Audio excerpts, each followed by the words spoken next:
ఆదికాండము 22వ అధ్యాయము.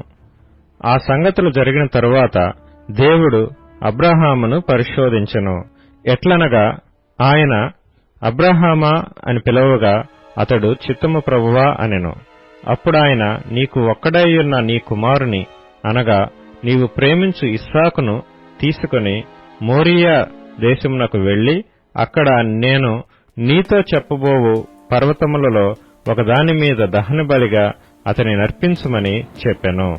తెల్లవారినప్పుడు అబ్రాహాము లేచి తన గాడిదకు గంత కట్టి తన పనివారిలో ఇద్దరిని తన కుమారుడగు ఇస్సాకును వెంటబెట్టుకొని దహనబలి కొరకు కట్టెలు చీల్చి లేచి దేవుడు తనతో చెప్పిన చోటికి వెళ్ళెను. మూడవ నాడు అబ్రాహాము కన్నులెత్తి దూరము నుండి ఆ చోటు చూచి తన పనివారితో, మీరు గాడిదతో ఇక్కడనే ఉండుడి, నేనును ఈ చిన్నవాడును అక్కడికి వెళ్లి దేవునికి మ్రొక్కి మరలా మీ యొద్దకు వచ్చేదమని చెప్పి దహనబలికి కట్టెలు తీసుకుని తన కుమారుడగు ఇస్సాకు మీద పెట్టి తన చేతితో నిప్పును కత్తిని తీసుకుని పోయెను. వారిద్దరూ కూడి వెళ్ళుచుండగా ఇస్సాకు తన తండ్రి అయిన అబ్రాహాముతో, నా తండ్రి అని పిలచెను. అందుకతడు, ఏమి నా కుమారుడా అనెను.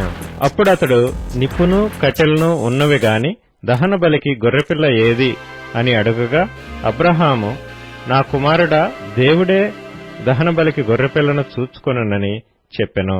అలాగు వారిద్దరూ కూడి వెళ్లి దేవుడు అతనితో చెప్పిన చోటికి వచ్చినప్పుడు అబ్రాహాము అక్కడ బలిపీఠము కట్టి కట్టెలు చక్కగా పేర్చి తన కుమారుడగు ఇస్సాకును బంధించి ఆ పీఠము పైనున్న కట్టెల మీద ఉంచెను.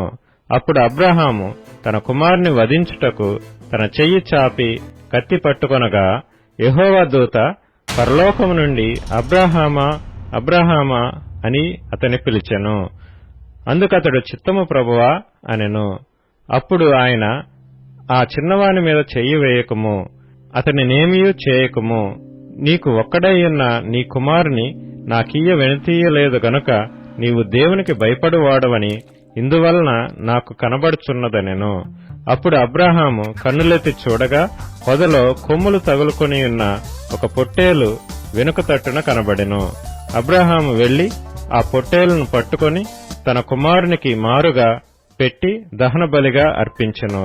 అబ్రాహాము ఆ చోటికి యెహోవా ఈరే అను పేరు పెట్టెను. అందుచేత యెహోవా పర్వతం మీద చూచుకొనును అని నేటి వరకు చెప్పబడును. యెహోవా దూత రెండవ మారు పరలోకము నుండి అబ్రాహామును పిలిచి ఇట్లనెను, నీవు నీకు ఒక్కడే అయ్యున్న నీ కుమారుని ఈయ వెనుక తీయక ఈ కార్యము చేసినందున నేను నిన్ను ఆశీర్వదించి ఆకాశ నక్షత్రముల వలెను సముద్ర తీరమందలి ఇసుక వలెను నీ సంతానమును నిశ్చయముగా విస్తరింపచేసెదను. నీ సంతతి వారు తమ శత్రువుల గవిని స్వాధీనపరచుకొందురు. మరియు నీవు నా మాట వినినందున భూలోకములోని జనములన్నీయు నీ సంతానము వలన ఆశీర్వదించబడును. నా తోడని ప్రమాణము చేసి ఉన్నానని యెహోవా సెలవిచ్చెను.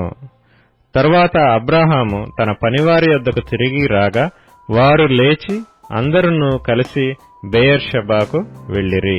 అబ్రాహాము బెయేర్షెబాలో నివసించెను.